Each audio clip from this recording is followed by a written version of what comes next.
भारत माता की, भारत माता की, भारत माता की।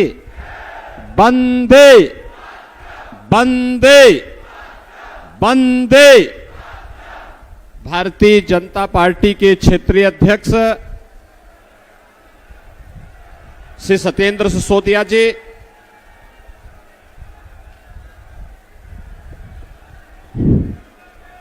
लोकप्रिय सांसद, पूर्व केंद्रीय मंत्री और भारतीय जनता पार्टी के गौतम बुद्ध नगर लोकसभा सीट से प्रत्याशी डॉक्टर महेश शर्मा जी, प्रदेश महामंत्री श्री सुभाष यदुवंश जी, जिलाध्यक्ष बुलंदशहर श्री विकास चौहान जी, जिलाध्यक्ष गौतम बुद्ध नगर श्री गजेंद्र मावी जी, मनोज गुप्ता जी, मान्य विधायकगण लक्ष्मी राज सिंह जी, धीरेन्द्र सिंह जी, श्रीमती मीनाक्षी सिंह जी, श्री तेजपाल नागर जी, श्री नरेंद्र भाटी जी, श्री चंद शर्मा जी, जिला पंचायत अध्यक्ष श्री अमित चौधरी जी, डॉक्टर अंतुल तेवतिया जी, जनार्दन भाटी जी, पंकज प्रधान जी, पूर्व मंत्री श्री मदन चौहान जी, श्री आरपी सिंह जी और भारतीय जनता पार्टी और सहयोगी दलों के हमारे सभी पदाधिकारीगण, भारी संख्या में सिकंदराबाद में उपस्थित गौतम बुद्ध लोकसभा सीट के सभी मेरे मतदाता बहनों और भाइयों, कल आपने रामनवमी के आयोजन को पूरी भव्यता के साथ संपन्न किया है और आज मुझे गौतम बुद्ध नगर लोकसभा सीट के सिकंदराबाद में आप सबसे संवाद बनाने का अवसर प्राप्त हो रहा है। इस अवसर पर मैं आप सबका हृदय से अभिनंदन करता हूं, स्वागत करता हूं। बहनों और भाइयों, पूरे देश के अंदर लोकसभा का चुनाव चल रहा है। पहले चरण में पूरे देश के अंदर अलग अलग राज्यों में कल मतदान होगा और दूसरे चरण में गौतम बुद्ध नगर कि इस लोकसभा की प्रतिष्ठित सीट पर भी मतदान करने का अवसर आप सबको प्राप्त होगा। बहनों और भाइयों, आप आज एक नए भारत में हैं। जो लोग 2014 के चुनाव के साक्षी हैं, वे लोग इस बात को जानते होंगे 2014 में कैसा भारत हमें प्राप्त हुआ था। उनका यह दायित्व बनता है कि वे अपनी वर्तमान पीढ़ी को बताएं भी,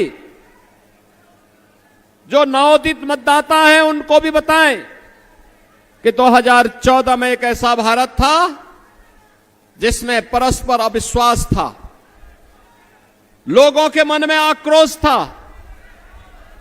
लोग इस बात के लिए आशंकित थे कि क्या होगा हमारे भारत का।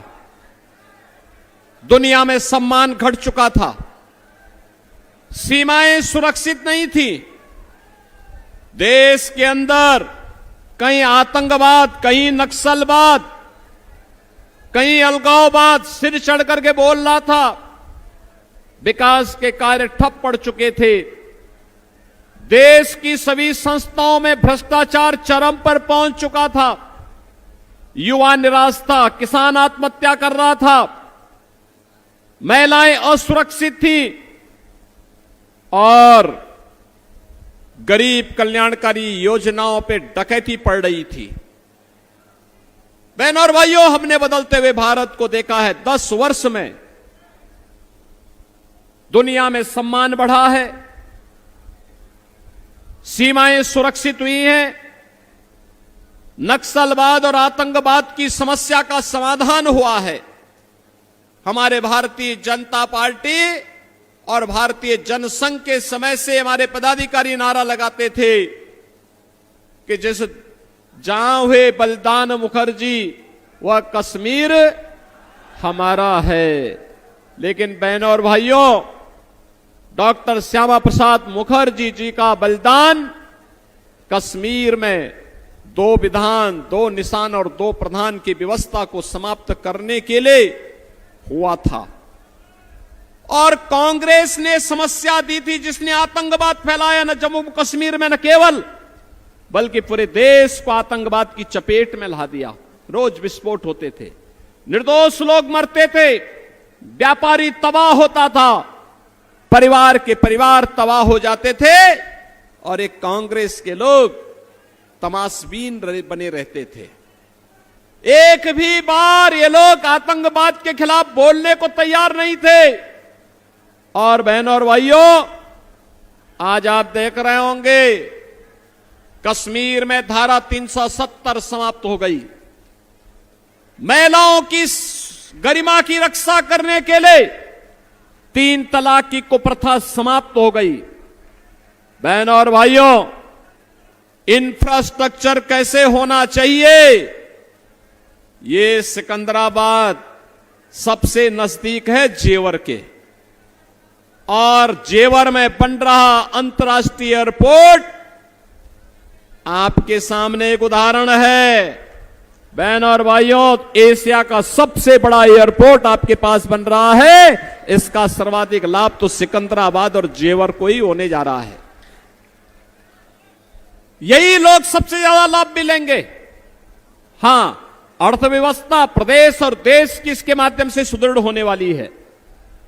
12 लेन और 6 लेन के 8 लेन के हाईवे बने, रैपिड रेल की सुविधा हम देने जा रहे हैं, मेट्रो आ रही है। बहनों और भाइयों, रेल की कनेक्टिविटी, डेडिकेटेड फ्रेट कॉरिडोर का जंक्शन दादरी में हमारे विधायक बैठे हैं। इन्हीं की विधानसभा क्षेत्र में डॉक्टर महेश शर्मा जी के इसी क्षेत्र में इसका भी लॉजिस्टिक का सबसे बड़ा केंद्र, देश का सबसे बड़ा केंद्र बनने जा रहा है, जहां लाखों नौकरियां निकलने वाली हैं। बहनों और भाइयों, ये पहले दुनिया के अंदर इस प्रकार के इंफ्रास्ट्रक्चर के लिए जाना जाता था, लेकिन आज सौभाग्य से ऐसा इंफ्रास्ट्रक्चर आपके पास मौजूद है, या बनने जा रहा है, या बन रहा है। और गरीब कल्याणकारी योजनाओं की तो कोई सानी ही नहीं। 80 करोड़ गरीब देश के अंदर पिछले 4 साल से मुफ्त में राशन की सुविधा का लाभ प्राप्त कर रहे हैं। 60 करोड़ गरीबों को 5 लाख रुपए की आयुष्मान भारत की सुविधा प्राप्त हो रही है। वे कहीं भी जाकर के उपचार करा सकते हैं। और हमारे यहां तो उत्तर प्रदेश में तो हमने व्यवस्था दी कि आयुष्मान कार्ड किसी के पास नहीं है, बीमार हो गया है, हमारा कोई विधायक, हमारा कोई सांसद या पीड़ित व्यक्ति स्वयं भी मुझे एक पत्र लिख देता है तो प्रधानमंत्री जी ने जनधन अकाउंट खोले, मैं सीधे जनधन अकाउंट से पैसा भेज देता हूं। क्योंकि मुझे मालूम है कोई बीमार होगा तो उस परिवार की क्या स्थिति होती होगी, और इसलिए बीमारी के कारण उस परिवार पे कोई आर्थिक बोझ न पड़ने पाए, इसकी जिम्मेदारी सरकार अपने ऊपर लेती है। उपचार का खर्चा स्वयं वहन करने के लिए तैयार रहती है। बहनों और भाइयों, 12 करोड़ अन्नदाता किसानों को किसान सम्मान निधि का लाभ, नारी गरिमा के लिए 12 करोड़ घरों में शौचालय का निर्माण, 10 करोड़ गरीब महिलाओं के लिए उज्ज्वला योजना का रसोई गैस का कनेक्शन, 4 करोड़ गरीबों के सिर ढकने के लिए आवास, और नोएडा, ग्रेटर नोएडा, यमुना और यमुना अथॉरिटी में बिल्डर बायर की समस्या का समाधान करते हुए जिन लोगों के वर्षों वर्षों से मामले लंबित थे, उन सबके मामले समाप्त कराते हुए हम लोगों ने आज बायर्स को उसका हक देना वहां प्रारंभ किया है।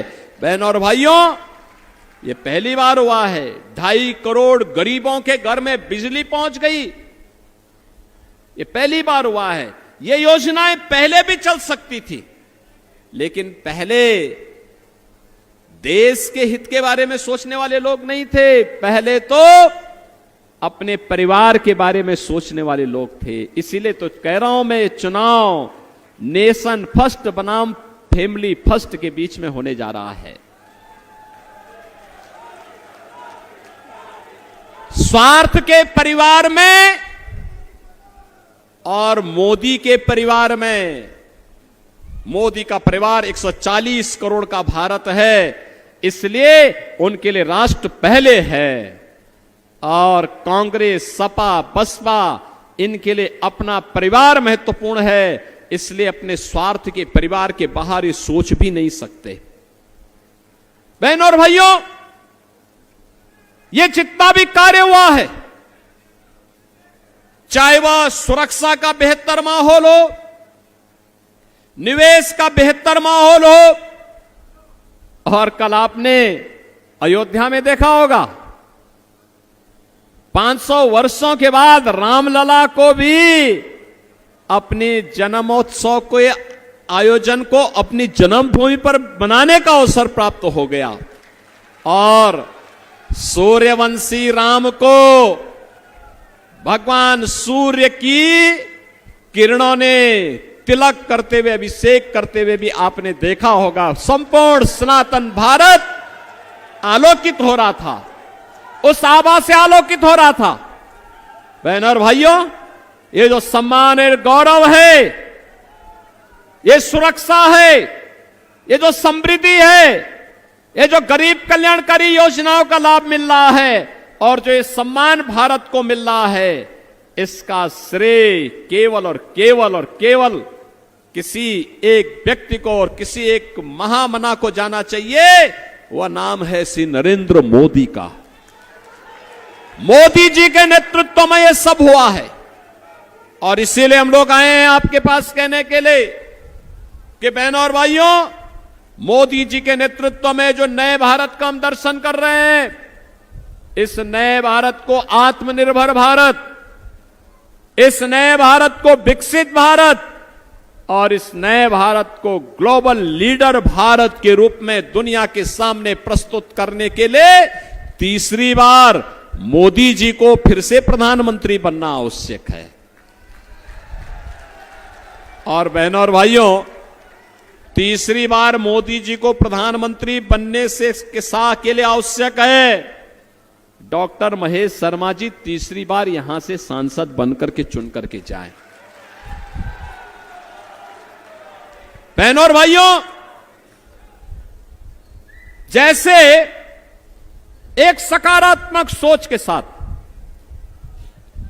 विकास की योजनाओं के लिए डॉक्टर महेश शर्मा जी या हमारे विधायकगण आए होंगे, आते हैं, लेकिन विकास की किसी चालू परियोजना में बैरियर बनने के लिए कभी भी उन्होंने अपने स्तर पर कोई भी किसी भी प्रकार के किसी भी मामले को उनके स्तर पर कभी नहीं उठाया जाता। उनके द्वारा हमेशा कहा जाता कि नहीं, विकास के जो कार्य हो रहे हैं उनमें किसी भी प्रकार की बाधा नहीं आनी चाहिए। एक अच्छे और सच्चे जनप्रतिनिधि का जो दायित्व होता है वही उन लोगों ने अब तक किया है, और यही कारण है कि आज क्षेत्र देश क्या दुनिया, देश का, प्रदेश ही नहीं, देश का सबसे विकसित क्षेत्रों में से एक बनने जा रहा है। बहनों और भाइयों, यहां की प्रति व्यक्ति आय, देश के प्रति व्यक्ति आय से सबसे अधिक में से एक प्रत्येक जनपद की जो होती है उनमें से एक होने जा रही है। और इसीलिए हम लोग आए हैं कहने के लिए, क्या जब हम विकसित भारत की बात करते हैं तो मानक गौतम बुद्ध नगर बनेगा, स्टैंडर्ड गौतम बुद्ध नगर तय करेगा। अब पहले जो अन्य जनपदों से होती थी पहचान, उसको आप पीछे छोड़ते जा रहे हैं, पीछे छोड़ते जा रहे हैं। डबल इंजन सरकार के साथ साथ सांसद विधायक आपका है, इसका लाभ आपको प्राप्त होना ही होना है। और बहनों और भाइयों, इसका लाभ यहां पर आप सबको प्राप्त हो रहा है और इसीलिए हम लोग आए हैं। मैं पूछना चाहता हूं, क्या ये अयोध्या में जो आपने देखा है, सूर्यवंशी राम को भगवान सूर्य भुवन भास्कर के किरण से उनका तिलक होते हुए देखा होगा आपने, तो यह कार्य क्या कांग्रेस और सपा बसपा के लोग करते क्या? ये काम ये कर पाते क्या? अयोध्या में राम मंदिर का निर्माण क्या ये लोग कर पाते क्या? कश्मीर में धारा 370 ये लोग हटा पाते क्या? और बहनों और भाइयों, 3 तलाक की कुप्रथा को ये लोग रोक पाते? ये लोग तो कर्फ्यू वाले लोग हैं। इन लोगों ने कर्फ्यू लगा दिया, महीनों महीनों दंगा होता था, बेटी और व्यापारी असुरक्षित थी।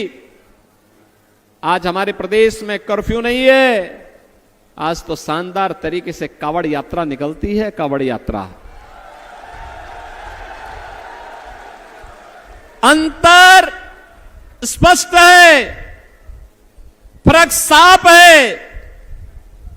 वे दंगा कराते थे, हमने कहा भी नहीं, सामान्य प्रदेशवासियों के लिए अयोध्या में रामलला होंगे और माफिया और अपराधी के लिए राम नाम सत्य है कि यात्रा के रास्ते भी खुले होंगे। बहनों और भाइयों, वे दंगा करा करके प्रदेश को अस्त व्यस्त करते थे। हम लोगों ने कहा नहीं भाई, दंगा पॉलिसी नहीं चलेगी, विकास की पॉलिसी चलेगी, विकास की। और आज इसी विकास के लिए हम लोग आपके पास आए हैं। नौजवान की आजीविका के लिए, आम नागरिक की आस्था के लिए, व्यापारी और बेटी की सुरक्षा के लिए भारतीय जनता पार्टी आवश्यक है। और भारतीय जनता पार्टी सरकार के लिए मोदी जी तीसरी बार प्रधानमंत्री बने और गौतम बुद्ध नगर सीट पर तीसरी बार डॉक्टर महेश शर्मा जी सांसद बनकर के चुन करके जाएं, इसी के लिए अपील करने के लिए मैं आपके पास आया हूं।